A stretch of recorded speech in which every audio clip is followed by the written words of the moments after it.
Hey, Steve Zook here. Welcome back to Pokesoo channel on Reverb.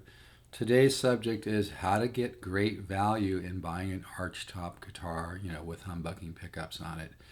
And this is just information I've learned from, doing this for over 35 years. And the information is not just so I can sell this guitar, which is $499. I'll do $475. But this is just good information. I get so many questions from people and comments and observations. This guitar is a new guitar, but it does have a little bit, it's been in my office for a couple years because it just sounded so good. I kind of didn't want to sell it. So it probably, needs to have some of the hardware cleaned, and there's, the tuning keys, aren't perfectly shiny. You might be able to clean that off. But the first thing I want to say to people when buying an archtop guitar is humble out a little bit. Because there's a certain rush in buying a guitar, and it takes a lot of experience to really know what to look for in a guitar, and no two guitars are the same. One of the most important things about an archtop guitar is how it sounds unplugged. Let me give you an example.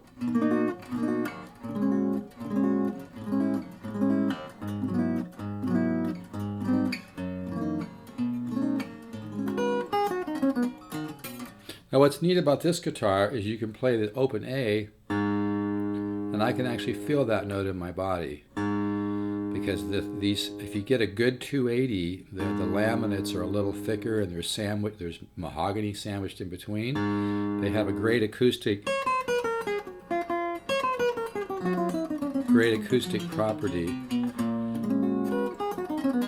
And the acoustic unplugged property of a guitar is the real acid test, guys. And I mean, if somebody really has a great archtop guitar, they should make a video for you. But, people have asked me all the time, what's the best value, an Epiphone Joe Pass, or, an Ibanez AK or AG 8595, or, the 75, which is the lower line. But I've owned Epiphone 175s, etc., etc. Eastman. I've owned a lot of guitars.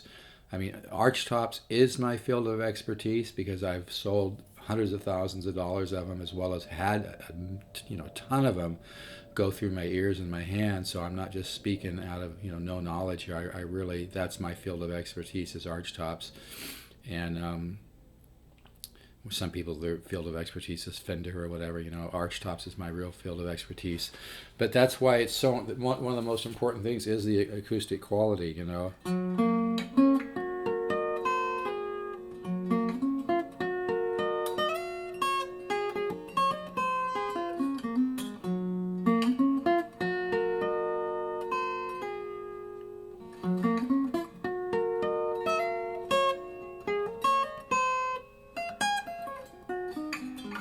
So if a guitar sounds good,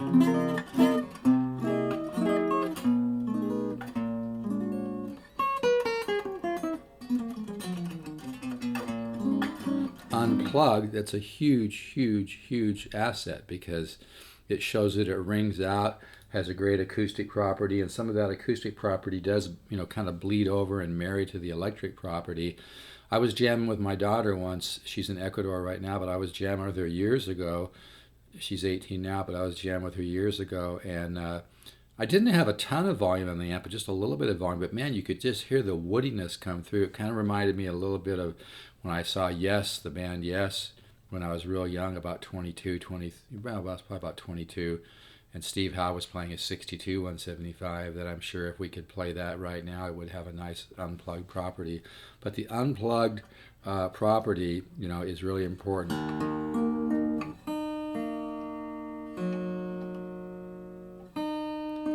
These strings are really old.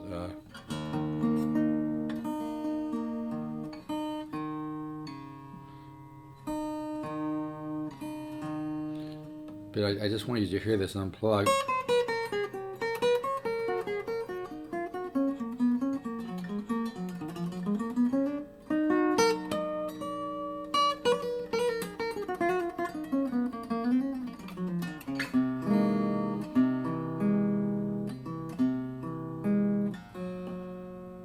It just has a beautiful sound.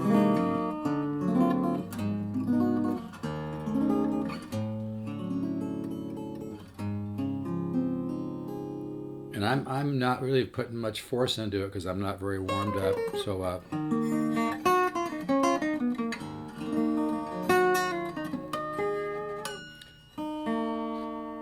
because I haven't played this guitar for a long time, and so the strings are probably still stretching because I just haven't played for a while. But yeah, the unplugged property.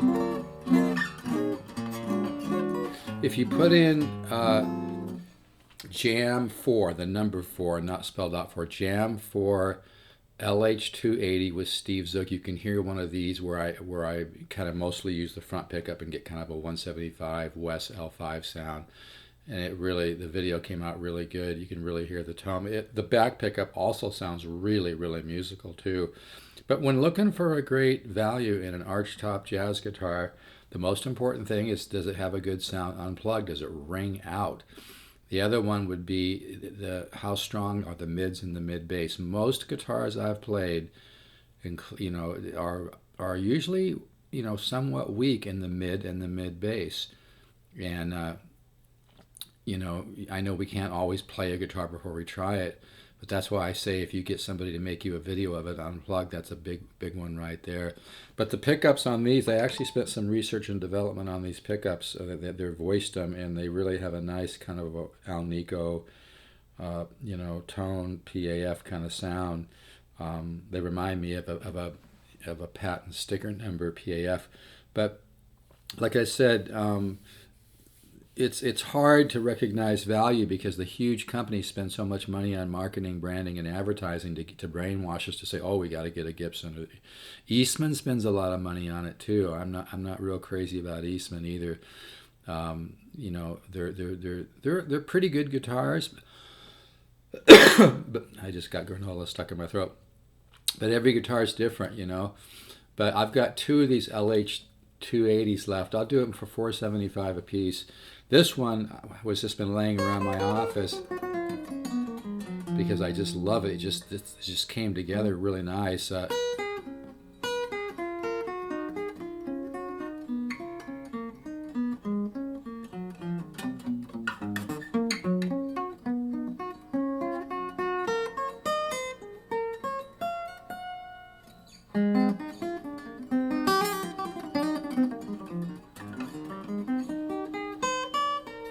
You can hear that. It's beautiful, unplugged.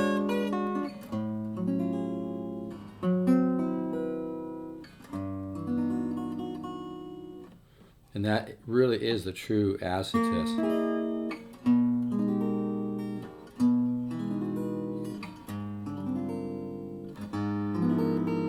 Listen to that A note. That's incredible.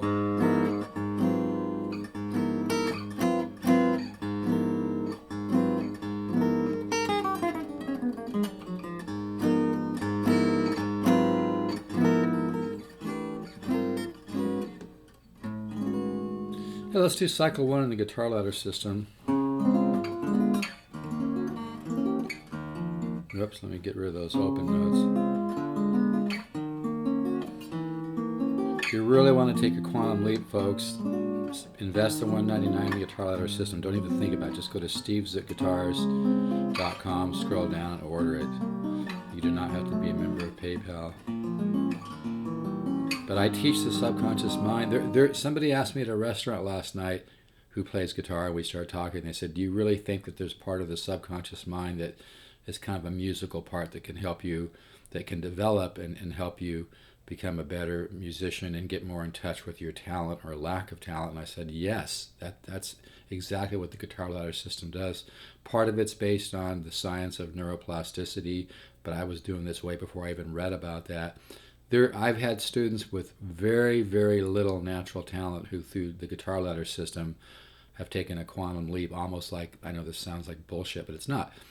Take a quantum leap, kind of like if they would have been born in a more musical family. There is a part of the subconscious mind that can be tickled, that can be, augmented, that can be kind of woken up to where that part of your subconscious mind that has to do with musical thoughts and musical ideas and understanding of music and playing guitar can be woken up. And Like I said, the guitar ladder system is a result of over 35 years of hard work. For $199, trust me, it works.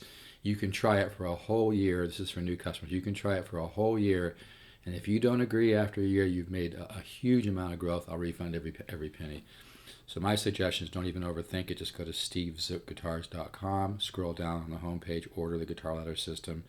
Invest the $199. It's the best $199 you'll ever spend. It really works. I've sold it to people with master's degrees in music. They said, Steve, I'm just stuck. I can't compose. I can't improvise. Improvisation and developing improvisational skills and getting that foundation is what wakes up your musical ear and wakes up the composer within. You're not going to get it just by goofing around and playing the same stuff all the time, you know. Plus, you'll learn the 10 different systems of improvisation without a bunch of left brain formulas and theories to give you a headache, because music's a very subtle art. One more time, steady one in the guitar ladder system.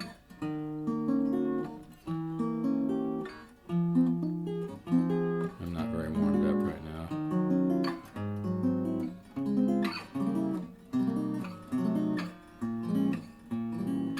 So you're going to learn about tension and resolution. Now cycle 2, a little bit of shading with the major 13 flat 5 chord. And then when you find something that works, you milk it. You know, you get, like, you find minor 7 to major 13 flat 5, and then just keep working that. Get to know that, how.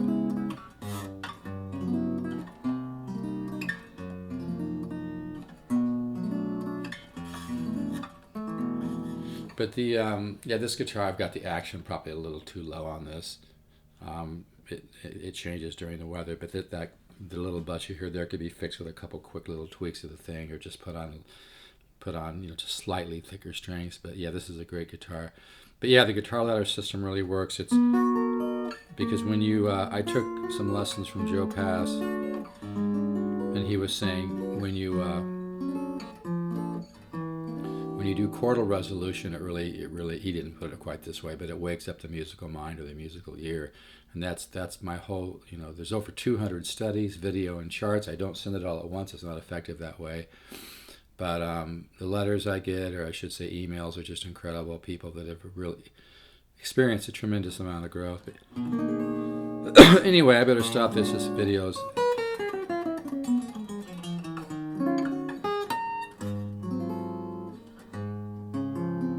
Doesn't this guitar sound great?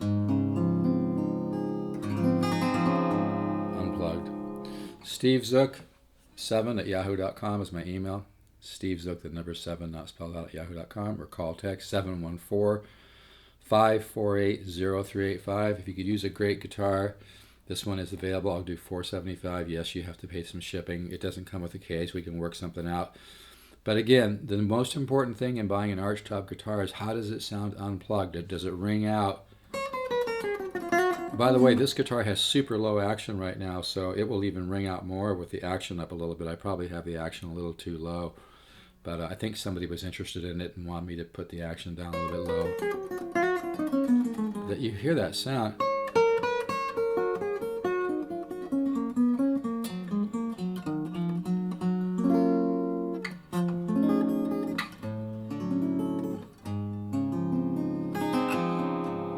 All right, folks, take care. So I'll do more on this subject, but the most important thing is musical sounding pickups.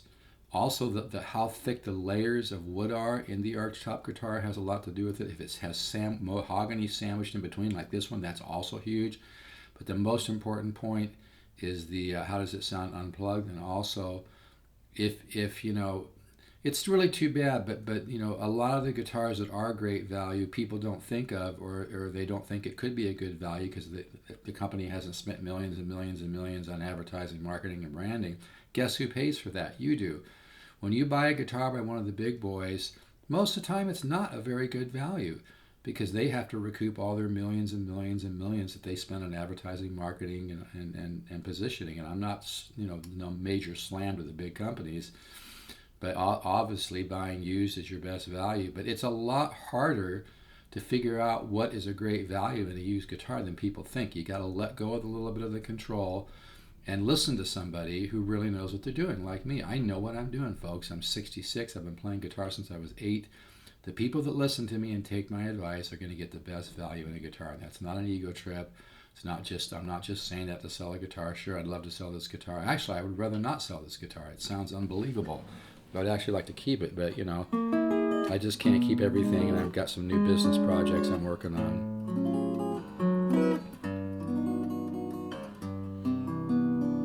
But yeah,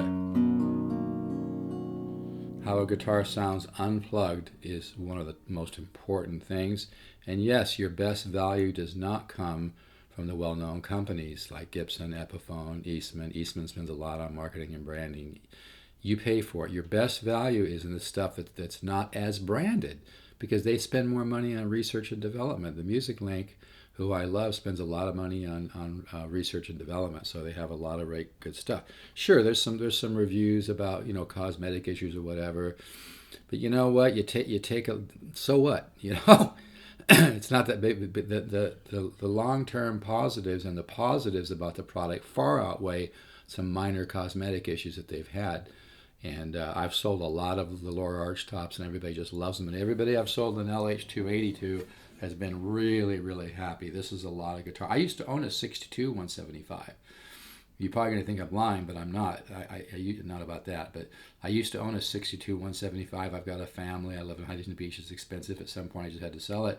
This guitar has a better acoustic voice unplugged than that 62 did. This actually has more acoustic resonance. So I don't know, man. The 62 Gibson 175, which had PAF, sounded really nice plugged in. But in some ways, this guitar has more of an L5 sound, I think, because of the thicker layers of laminate and the mahogany adds that mid-range and mid-bass. I think this has more of a 175 meets an L5. It's 475. I know it sounds crazy, but figuring out what the great guitar values are out there is a lot harder than it looks. You can't just go by reviews. You almost have to go by experience or go by somebody who has experience. So I rest my case. Take care. Bye-bye. 714-548-0385. Text or call. Or email Steve Zook, the number 7, not spelled out, at yahoo.com. This is really nice. It's kind of hard for me to quit playing this guitar, actually, because it just sounds so sweet. All right, folks, take care. Let's all keep the positive faith.